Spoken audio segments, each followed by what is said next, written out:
Y bienvenidos a un nuevo laboratorio de aprendizaje. Y en este lab vamos a estar trabajando con la función inversa. Vamos a revisar sus características analíticas y sus características gráficas. Bienvenidos, no te lo pierdas. Bien, lo primero que quiero hacer en este lab es recordarte el comportamiento de una función. Básicamente tú tomas un valor de x, ese valor de x que pertenece al dominio, digamos, de la función f de x, genera una imagen que se llama y. Listo. Entonces, dominio, rango, y todo esto depende de quién, de las características de f. Listo. ¿Qué queremos nosotros? Encontrar una función, digamos g, por ejemplo, de tal forma que cuando yo le dé el valor de y, él me devuelva, o esa función me devuelva el valor de x. Como quien dice, primero vamos de izquierda a derecha y luego nos devolvemos de derecha a izquierda. Básicamente es eso. Entonces, yo lo que quiero es tomar un valor de y, encontrar una función g, que esa función g me devuelva el valor de ¿quién? De x. Aquí yo coloco x básicamente para denominar el valor que le vamos a ingresar a la función. ¿Ok? Entonces no se confundan. Se los voy a mostrar de la siguiente forma.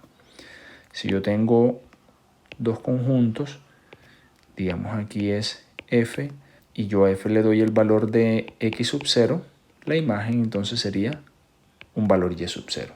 Si yo tengo por acá, por ejemplo, g, ¿qué va a ser g? G va a tomar este valor de y sub 0 y a quién va a tener como imagen x sub 0. Entonces, básicamente lo que yo voy a encontrar analíticamente y conceptualmente es esta dinámica. Entonces es importante que para ustedes esté claro. Si yo tengo f de x igual a x más 1, entonces es sencillo. Si x es 1, la imagen, ¿quién es? 2. ¿Y cuál es la función aquí? F. Ahora, ¿yo qué necesito? Yo necesito una función que tome este valor que es de y, que en este caso es 2, y me devuelva ¿qué número? 1. Entonces, recuerda que x, dominio y y rango. La función la función g va a tomar estos valores que serían los valores del rango de f, ya serían los valores del dominio de g y habrá un intercambio. Básicamente esta es la dinámica. Entonces, es importante que tú te des cuenta que aquí tiene que haber una relación 1 a 1. 1 a 1, es decir, un valor de x, un valor de y. Un valor de x, un valor de y. ¿Por qué? Porque no siempre se cumple. Mira lo que sucede con esta función. Si yo tengo la función h de x igual a x al cuadrado, entonces yo puedo decir, por ejemplo, si yo tengo 5, 5 al cuadrado, 25. Sin embargo, al yo tomar menos 5, la imagen también resulta 25. ¿Ok? ¿Qué sucede para la inversa de esta función x cuadrado? Vamos a ver. Yo debería encontrar una nueva función que tomara este valor de 25 y ese valor de 25 me diera ¿qué imagen? 5 y menos 5, es decir, tuviese dos imágenes, lo cual es imposible. Es decir, este valor del dominio de esta nueva función que yo he llamado, por ejemplo, n, no puede tener dos imágenes porque ya no sería función. Recuerda que una función es una relación entre dos conjuntos tal que cada elemento del conjunto inicial tiene una sola imagen. Y este 25 tendría dos para la función inversa n de h.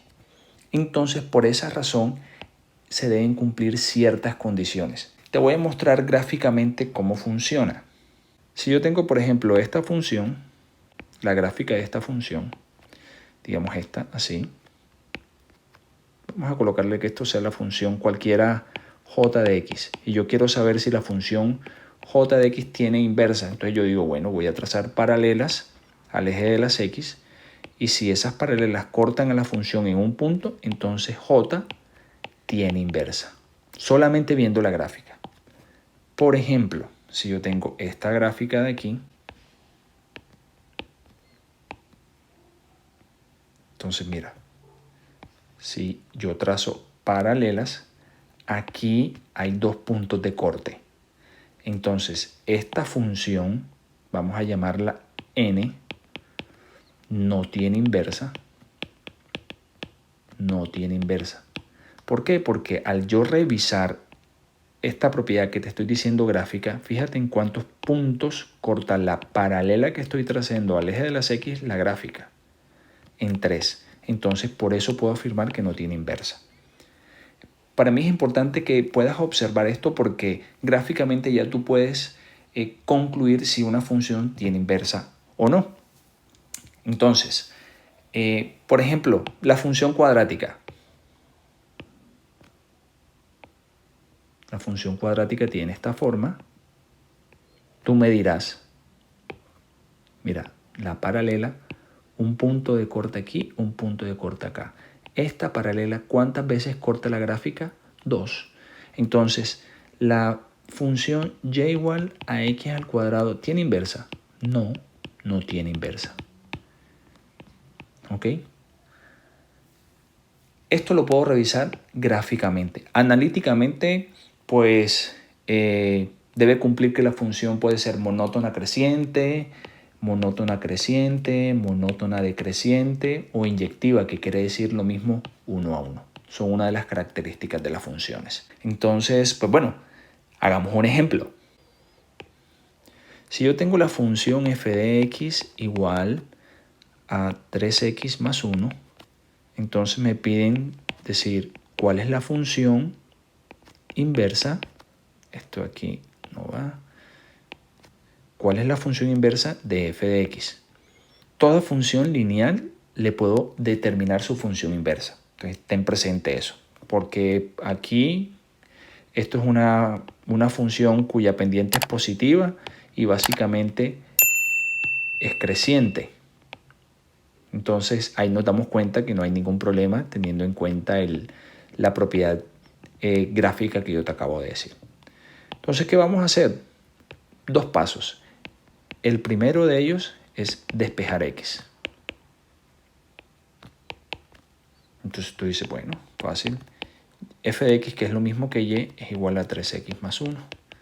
Cuando yo despejo x, tengo que y menos 1 es igual a 3x, con lo cual y menos 1, el 3 que está multiplicando pasa a dividir. Listo. ¿Cuál es el segundo paso? Intercambiar x por y. ¿Eso qué quiere decir? Por ejemplo, aquí en vez de x voy a colocar y aquí en vez de y voy a colocar x. Entonces, ¿cómo quedaría? Quedaría que y es igual a x menos 1 sobre 3. Esta que está aquí es la función inversa. Función inversa, pero función inversa ¿de quién? De f de x. ¿Ok? Entonces, ya la tenemos. Ahora, gráficamente, ¿eso cómo se ve? Vamos al plano y dibujamos. Tengo f de x igual a 3x más 1. Y tengo, por ejemplo, g de x, que la voy a llamar inversa, a x menos 1 sobre 3. Entonces vamos a hacer el plano, digamos acá. Y coloquemos aquí, por ejemplo, entonces coloquemos cuando x vale 0, y vale 1. Vamos a graficar f de x primero. Entonces sería cuando x vale 0, y vale 1. Cuando x vale 2, 3 por 2 son 6 y 1 son 7. ¿Listo? Entonces la gráfica haría esto. Bien. Entonces, vamos a graficar la función inversa, es decir, la función g. Entonces, por ejemplo, cuando vale 1, cuando vale 1, 1 menos 1, 0, 0 entre 3, 0. Cuando vale 3, la imagen es 2/3 y 2/3 es aproximadamente por aquí. Vamos a ubicarlo. Entonces, esta gráfica sería esto, así. Ahora yo voy a dibujar la función identidad, sería aproximadamente esto. Y observa lo siguiente, la distancia que hay de este punto a este punto es aproximadamente la misma. La distancia que hay, por ejemplo, de este punto a este punto de acá es aproximadamente la misma. La distancia que hay de aquí hasta aquí es aproximadamente la misma que hay desde este mismo punto hasta acá. Lo que te quiero decir es lo siguiente, si yo tengo la función f de x, la gráfica de la función inversa de f de x fácilmente la puedo hacer reflejando la función f con respecto a la función identidad. Entonces, es importante que tú pues tengas la oportunidad de ver eso. Hagamos otro ejemplo. Si tú tienes, por decirte, este plano de esta forma, y esta es la función identidad, y esta es, por ejemplo, la gráfica de una función, entonces la gráfica de la función inversa a esa gráfica sería algo más o menos así. Entonces este estaría f y este sería g, que es lo mismo la inversa de f. Esto a nivel gráfico, ¿ok? Muy bien, y de esta forma finalizamos este lab centrado en la función inversa, sus características analíticas y cómo además desde su gráfica verificar si una función f tiene inversa. Te invito a que le des me gusta a este video, a que te suscribas al canal y actives la campanita para próximas notificaciones. Recuerda dejarme tus preguntas en los comentarios. Nos vemos en un próximo lab.